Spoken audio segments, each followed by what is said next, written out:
예, 오늘 첫 번째 인터뷰 국민의힘 정광재 대변인을 초대했습니다. 조금 전 뉴스연구소에서 전해드린 의료대란 여야 의정협의체 이거 어떻게 되는 건지 궁금하고요. 그리고 또 도이치모터스 주가 조작 사건 항소심 결과에 대한 국민의힘 입장도 듣고 싶습니다. 앞에서도 길게 설명드렸습니다만 지금 이 재판에 김건희 여사가 피의자로 서 있는 건 아니에요. 그럼에도 불구하고 주목받는 건 김건희 여사와 유사한 위치에 있던 인물이 한 명 있는데 그 쩐주 손모 씨가 이번에 방조 혐의 유죄를 받았기 때문에 김건희 여사도 방조 혐의로 기소되는 건 아닌가? 뭐 이제 이렇게 이야기가 진행이 되는 거죠.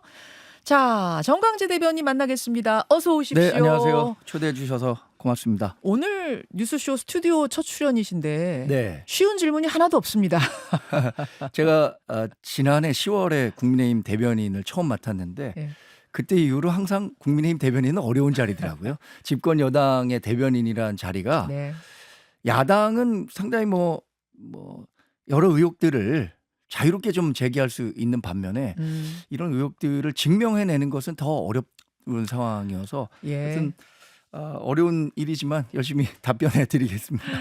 자, 참 무거운 얘기들입니다. 예. 이제부터 나눌 이야기는 정말 무거운 이슈인데 우선 앞에 연구소에서 김광일 기자가 전해준 그 얘기부터 가겠습니다. 여야 의정협의체. 네. 한동훈 대표는 추석 전에 의료계까지 함께하는 테이블을 열겠다. 네. 반드시 띄우고 싶다라고 했습니다만 지금 얘기 들어보니까 어제도 한덕수 총리하고 한동훈 대표하고 설전 있었다면서요. 어제 당정협의회가 국회에서 오후 1시에 열렸었는데 예. 공개된 자리에서는 뭐 정제된 표현만 나왔지만 예.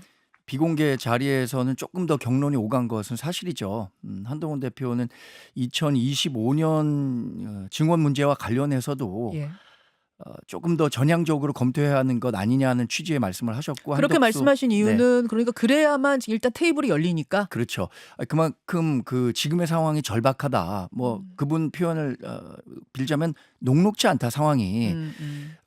의사단체들이 협상장으로 오는 것이 중요하다. 일단 여야 의정 4개의 그 단체의 그 대표자들이 한번 모여서 네. 백지 상태에서 논의해 볼 수 있는 공간을 마련해 줘야 의사단체들도 명분을 갖고 돌아올 수 있을 테니 그 부분도 한번 검토해 보자는 말씀을 하신 거고. 한덕수 총리는요? 한덕수 총리는 반대로 뭐 그동안 얘기해왔던 거죠. 네. 학부모와 학생들에게 줄 수 있는 혼란을 감안하면 그 어렵다라고 얘기한 건데 아주 딱 선을 그으셨어요. 2025학년도권 못 건드린다고? 딱 선을 그으셨다고 봐야죠. 그러니까 뭐 결론을 내기 어려웠었던 건데 저는 어쨌든 의사분들이 조금이라도 전향적으로 이번 그 회의에 참석하겠다라는 뜻을 밝힌 것이 있었잖아요. 두 곳 있었다면서요. 그런데 지금의 이 강경한 그 정부 태도를 보고 예. 유보적으로 돌아서거나 의견을 보류하겠다라고 한 곳들이 생기니까 추석 전에 여야 의정 협의체가 한 번이라도 모일 수 있을까? 근데 저는 야당의 역할도 굉장히 중요하다고 보는데 네. 야당도 지금 대표성이 있는 단체가 참여하지 않는다면 뭐 식물 협의체가 되기 때문에 참석하기 어렵다라고 하는데 저는 야당도 우리 여당이 하는 노력의 10분의 1이라도 좀 해줬으면 좋겠다는 생각을 갖고 있어요. 어쨌든 의료개혁에 절대 의석을 갖고 있는 국회에서 절대 의석을 갖고 있는 민주당도 의료개혁의 동반자인데 마치 강 건너 불구경하듯이 한번 해보시면 제가 상황이 좋아지면 한번 가서 들어가 보겠습니다라는 식의 태도는 좋지 않다. 약간 그런 느낌이 드세요 지금? 지금 뭐 우리 당뿐만 아니라 많은 국민들이 야당은 뭐 하고 있나? 혹시 야당은 의사단체들에게 이용되는 건 아닌가? 오히려 협상력을 더 키워주기 위해서 지난 봄부터 이어졌었던 과정에서 야당이 이 문제와 관련해서 한 번도 적극적인 목소리를 낸 적이 없거든요. 근데 2020년에 아시다시피 문재인 정부 시절에도 의대 증원 문제와 관련해서 추진했었던 것이고 시대적 개혁 과제라는 데 대해서는 야당도 뜻을 같이 하고 있음에도 상당히 좀 한번 두고 보자라는 식으로만 일관하는 것은 상당히 좀 아쉬운 모습이죠. 그럼 막 여당이 힘든 상황들 알겠지만 네. 결국 의료 상황이 심각해지면 심각해질수록 모든 책임은 집권 여당, 그렇죠? 그렇죠. 집권 정부에게 지금 떨어지는 상황이라 어떻게든 해결을 해야 될 텐데 네. 원래 참여하겠다고 했던 의료단체가 두 곳은 맞습니까? 예, 그렇게 알고 있습니다. 예. 예. 근데 그 두 곳이 어제 그러니까 우리도 못하겠습니다 입장을 바꿨다는 거예요. 못하겠다 정도는 아니지만 상황을 좀 더 두고 보겠다라는 유보로. 관망적 태도. 그러니까 그 두 단체라도 들어오면 네. 일단 협상장이 열리면 네. 다른 단체들도 추가로 더 들어와서 처음에는 비록 성경 인용해도 되는 거죠. 아이 그럼 물론입니다. 시작은 비록 미미했지만 끝은 창대하리라 이런 결론을 낼 수도 있었을 건데 그 단축까지 꿰지 못하는 상황으로 가는 건 굉장히 아쉬운 거죠. 예. 근데 정 대변인, 전 이제 두 가지 궁금증이 좀 들어요. 사실 지금 핵심은 전공의와 의대생 아닙니까? 네. 이들이 움직이지 않으면 다른 뭐 병원 개원이들이나 다른 뭐 교수님들이 움직이는 걸로는 이 사태 해결이 안 되거든요. 그렇죠. 전공의가 돌아와야 지금 종합병원이 굴러가는 거라. 그쪽하고는 물밑 접촉이라도 되고 있습니까? 이게 사실 처음에 이런 문제가 나오기 시작한 예. 게 당대표 당선 이후에 박단 전공의 단체 협의회 비대위원장을 비공식적으로 만나고 네. 그 주 주말에 이 장정 협의회에서 얘기가 나온 거예요. 맞아요. 그때 당시에 이제 한동훈 대표가 박단 대표. 비대위원장을 만나고 와서 이게 의료 상황이 지금 상당히 복잡하구나. 이게 그대로 있다가는 자칫 의료 불상사가 날 수도 있겠구나라는 위기의식을 가졌기 때문에 얘기가 그렇죠. 시작된 거고요. 그렇죠. 예. 그 이후로도 예. 말씀드릴 수는 없지만 여하튼 비공식 채널을 통해서 예. 박단 비대위원장과 예. 줄곧 소통해 오고 있고 정말 읍소 수준의 이야기를 전달하고 있는 것으로 알고 있습니다. 그 완전 끊어진 건 아니까 한동훈 대표와 박단 이분도 직함 대표시죠? 박단 비대위원장 대표. 아닌가요? 아니요, 지금? 비대위원장은 아니에요. 좀 찾아주세요. 예, 이 두 분 사이에는 그러니까 계속해서 대화의 끈이 이어지고 있는 겁니까? 네. 당연히 전공의의 복귀 없는 이제 예. 의료 갈등은 해결하기 어려운 거죠. 그 단초도 전공의 문제가 됐고, 예. 그러니까 음. 가장 대표성을 가진 분과 이야기를 안 하면서 이 문제를 해결해 보겠다라고 한다는 건 말이 안 되죠. 한동훈 대표가 아까 말씀드린 그렇군요. 것처럼 거의 읍소 수준으로 예. 협상장에 좀 돌아올 것을 요청드리고 있는 것으로 알고 있는데 예. 쉽게 뭐 돌아오진 않고 있는 거죠. 알겠습니다. 박단 지금 비대위원장 맞네요. 예, 네. 정권이 대표였다가 지금은 비대위를 꾸렸기 때문에 비대위원장 맞고 한동훈 대표와 그 두 분 사이에는 소통의 끈은 이어지고 있다. 근데 그 비대위원장을 예. 마치고 예. 자연인 한동훈 시절에도 박단 비대위원장이 한번 만나자는 말씀을 하셨었던 것으로 알고 있어요. 그런데 그때는 한동훈 대표가 당시에 아무 직함이 없으니까 네. 내가 어떤 권한도 없는 자리에서 만나는 것은 부적절하다고 해서 만나지 않고 있다가 대표가 된 이후에 다시 뭐 의사 출신 다른 정치인의 소개로 자리가 마련됐었고 그 자리에서 들은 이야기가 너무 좀 가만히 간과해서는 안 되겠구나라는 생각에 당정협의회에서 의견을 제시했었던 거고 그 상황이 지금까지 진행된 건데 그래요? 그런 측면에서 본다면 뭐 당연히 그 전공의 단체와도 뭐 말씀들을 많이 나누고 계실 겁니다. 신뢰가 있다고 보시는 거군요. 그러니까. 네, 두 분 간에는 그래도 박단 비대위원장이 한동훈 대표에게 역할을 해달라고 주문을 했기 때문에 이 역할을 하고 계신 거지. 알겠습니다. 이거 굉장히 중요한 사실이네요. 그 끈이 이어지느냐 안 이어질까. 신뢰의 회복이 있느냐 없느냐는 굉장히 중요하거든요. 근데 그 부분에 있어서는 지금 완전 끊어진 거 아니다. 네. 이 말씀. 근데 2025학년도 예. 좀 열어놓자고 하셨잖아요. 오늘 수시 접수 마감일이에요. 네. 모든 대학의 수시 접수 마감일. 이 상황에서 뭐 열어놓고 얘기하자라고 했지만 현실적으로 가능한 것인가 싶긴 합니다. 그게 이제 2025년과 관련해서는 정부가 굉장히 완강하죠. 예. 한동훈 대표도 이게 쉽지 않다는 것은 당연히 알고 있죠. 그러나 협상을 위해서는 그 안건까지도 열어놔야 된다는 거고 그것에 대해서 이게 협상장에 들어왔을 때는 이것을 협상력으로 삼아서 2026년에 대해서 유예안을 얘기했잖아요. 이 유예안에 대해서 의사단체는 생각하는 게 2025년은 그냥 현금과 같은 거고 2026년 유예하겠다는 거는 어음 같은 건데 이거 못 받겠다는 거잖아요. 그렇다면 2026년 유예안에 대해서 보다 명시적으로 이야기할 수 있는 계기가 될 수는 있다고 보거든요. 그래서 저는 한 걸음 더 나아간다면 우리 당에서도 지금 의료 사태에 대한 위기감이 강하게 인식하고 있기 때문에 예를 들어서 의총 같은 걸 열어서 예. 공식적으로 당이 2026년은 유예하겠다라는 입장 같은 것도 정부에 공식적인 창구로 전달할 수 있는 그런 것도 생각해 볼 수 있지 않을까 싶어요. 그러면서 먼저 뭔가를 제안하고 네. 의료계에서 그걸 논의해서 들어올 수 있게끔 한다든지 뭔가 먼저 좀 제스처를 적극적으로 취하는 것도 생각 중이시군요. 생각 중인지는 제가 모르겠습니다. 그런 것이 아이디어로 논의될 수 있다고 오케이. 생각한 겁니다. 추석 당일이 언제죠? 화요일이에요. 화요일이죠. 예. 예. 추석 전에 예. 여야 의정협의체 정말 띄울 수 있겠습니까? 가능성 몇 퍼센트 보십니까? 숫자로 얘기해야 되는 거죠? 대략. 예.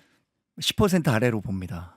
그러나 언제나 정치라는 것은 당위적인 것을 가능한 영역으로 끌어와야 된다고 생각하거든요. 우리가 뭐 문화 강국이 돼야 한다. 이 문화 강국을 만들기 위해서 끊임없이 노력해야 되는 거잖아요. 네. 이것도 여야 의정 협의회가 출범해서 논의해야 한다라는 당위성을 갖고 있잖아요. 그러니까 끊임없이 설득하면서 의사단체들 가장 관건이 옅은 의사단체들이거든요. 그렇죠.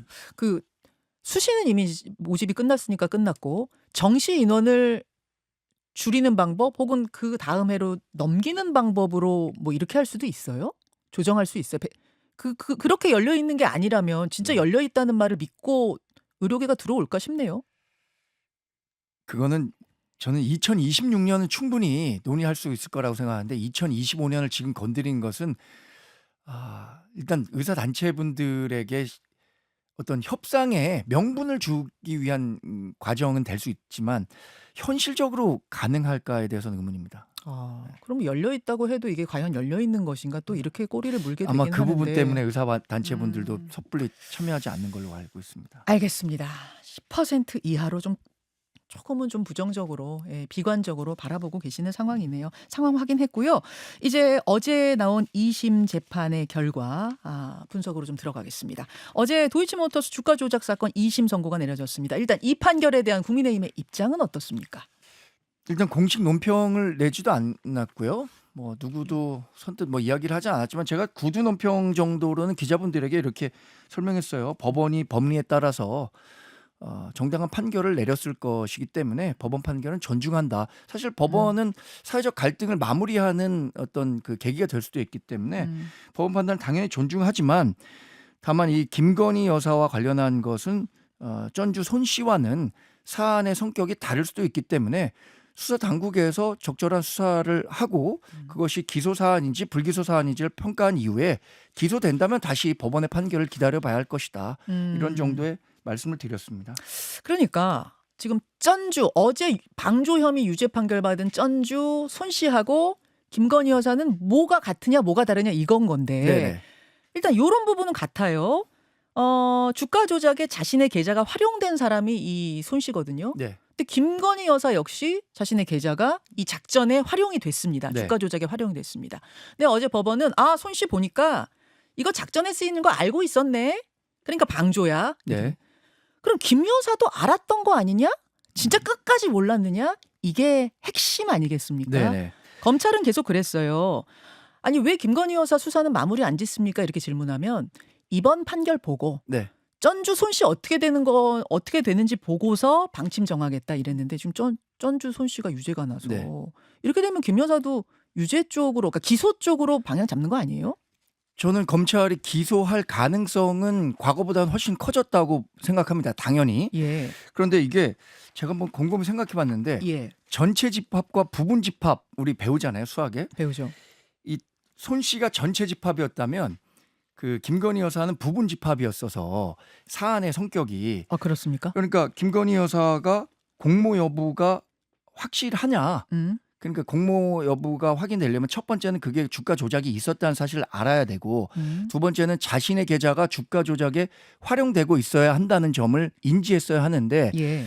첫 번째 검찰 수사 그러니까 2020년 21년에 수사했을 때 불기소 처분으로 하자. 그때 예. 당시에 이성윤 서울지검장이 그걸 반려했다는 게 언론 보도를 통해서 알려졌지 않습니까? 그렇죠. 그때 당시에는 이런 공모 여부에 대해서 알지 못했다라고 생각했기 때문에 불기소 처분을 당시 수사팀이 내렸었던 거거든요. 예. 근데 지금 손 씨는 공모 여부가 굉장히 확실해졌다고 판단했기 때문에 방조 혐의가 인정된 거잖아요. 그러니까 알았던 게 확실하다. 네네. 예. 그리고 이분은 자신이 직접 주식 매매를 하기도 맞아요. 했거든요. 네.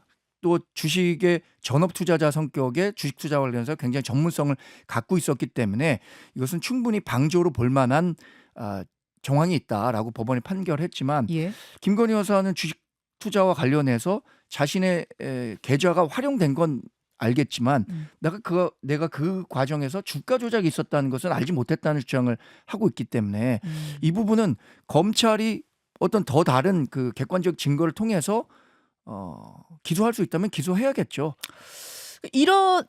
김건희 여사가 몰랐을 리 없다라고 대선 때부터 계속 주장했던 분들이 내놓는 근거들이 몇 가지 네. 있거든요. 뭐 아시겠습니다만 우선 대선 당시 뉴스타파가 공개한 김 여사와 증권사 직원 간의 녹취 파일이 있었어요. 네. 이 대화를 보면 여보세요. 그러니까 대선 김건희 여사가 얘기하니까 직원이 교수님 저 그거 10만 주 냈고 그거 누가 가져가네요. 그때 김건희 여사가 체결됐죠. 그러니까 직원이 예 로러스 이쪽에서 가져가네요 보니까. 그러니까 김건희 여사가 그럼 얼마 남은 거죠? 이런 대화들 이거는 다 알고 있는 거 아니냐? 어디로 누가 팔리고 뭐 누가 매도를 내고 매수하고 이거 다 알고 있는 거 아니냐? 이런 증거였거든요. 네. 어떻게 보십니까? 이 부분 뭐 그 김건희 여사에겐 상당히 불리한 증거가 될 수 있겠죠. 관련해서 검찰이 수사를 하고 있기 때문에 저게 이제 언론 보도를 통해서 나온 것과 검찰이 실제 수사를 통해서 증거로 채택할 수 있느냐는 별개의 문제라고 보기 때문에 이 부분도 종합적으로 할 거라고 생각하는데 아까 말씀드린 것처럼 지금 손 씨에 대해서는 방조 혐의가 인정이 됐잖아요. 네네. 그럼에 따라서 김건희 여사에 대한 수사도 더 급물살 탈 수 있을 거라고 생각해요. 그래서 기소 가능성이 커졌지만 그것을 뭐 검찰이 이런 그 뭐 여론이나 이런 거에 따라서 기소해야 된다 안 기소해야 된다 영향을 받아서는 안 된다고 생각합니다. 두 번째는 이런 거였어요. 작전에 쓰인 김 여사 계좌가 총 6개인데 이 작전에 계좌가 활용된 전주는 91명입니다. 되게 많아요. 91명. 근데 1차 작전, 2차 작전 모두의 계좌가 쓰인 경우는 김건희 여사 한 명밖에 없더라. 게다가 어머니 최은순 씨 계좌까지 쓰였더라. 이거는 우연이라기엔 너무 좀 많이 계좌가 쓰인 거 아니야? 좀 적극적이었던 거 아니냐? 뭐 이런 합리적인 의심. 정말 몰랐던 거냐? 이제 이렇게 가는 것 같아요. 그 계좌가 활용되는 것에 대해서 자신은 1인 매매를 했기 때문에 그 첫 번째 사용됐을 때와 두 번째 사용됐을 때 본인은 다 몰랐다고 얘기를 하고 있는 거잖아요. 저는 사실 지금으로서는 김건희 여사가 몰랐다고 얘기하는 부분을 말씀드릴 수밖에 없는 거고 제가 뭐 법조인이 아닌 이상 또 검찰에 있지 않는 이상 더 이상의 증거를 알 수 없기 때문에 그런 이야기도 있다라는 점을 말씀드릴 수밖에 없는 거죠.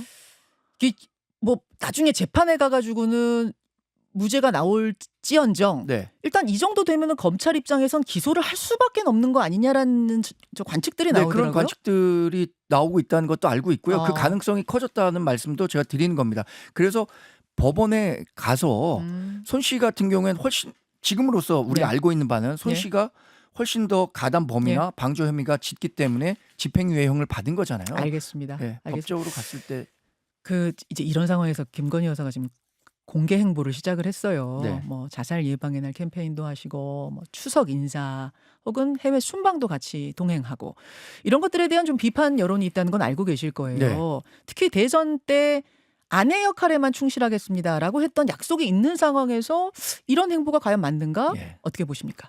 근데 아내 역할, 내조라는 의미가 어떻게 생각하면 굉장히 광범위할 것 같아요. 대통령 부인으로서의 내조의 역할은 뭐 예를 들어서 소외계층에 대한 따뜻한 뭐 메시지를 준다든가 그런 봉사활동한다든가 또 역대 대통령도 순방에 다니면서 여사 외교라는 걸 했잖아요. 그러니까 대통령이 할 수 없는 부분에 외교적인 활동도 했었기 때문에 그 정도 사안에까지 정치적 메시지를 더 씌워갖고 지나치게 공격하는 건 전 옳지는 않다고 생각하는데 그러니까 내조의 의미가 굉장히 광범위하다고 보거든요. 그래서 이런 비정치적 행보 또 소외계층에 대한 그 봉사활동 이런 것까지 정치적 메시지를 더 씌워갖고 공격하려고 하는 것은 지나치다. 과거에도 뭐 김정숙 여사라든가 다른 그 영부인들도 다양한 활동을 했지 않습니까? 그 정도 수준은 김건희 여사도 해야 되는 건 아닌가요? 박지원 의원은 김건희 대통령인 줄 아시는 거 아니냐 이런 발언까지 나왔거든요. 좀 과하다고 보세요? 당연히 과하죠. 이 정치 공세가 사실 김건희 여사가 우리 정부의 가장 약한 고리라고 보는 것은 다 알고 계실 거예요. 민주당이나 조국혁신당이나 윤석열 대통령의 국정 자체보다는 김건희 여사와 그 관련한 의혹에 대해서 더 많은 비판 수위를 높이고 있는 건 사실이잖아요. 그래서 김건희 여사의 그 어떤 일종의 마녀 사냥식으로 흘러가는 것은 저는 한국 정치 발전에도 굉장히 도움이 되지 않는다고 생각하거든요. 어느 정도 좀 선을 지키면서 했으면 좋겠습니다. 알겠습니다. 여기까지 국민의힘 정광재 대변인 오늘 고맙습니다. 네, 고맙습니다. 김현정의 뉴스쇼는 시청자 여러분의 참여를 기다립니다. 구독과 좋아요, 댓글 잊지 않으셨죠? 알림 설정을 해두시면 평일 아침 7시 10분 실시간 라이브도 참여하실 수 있습니다.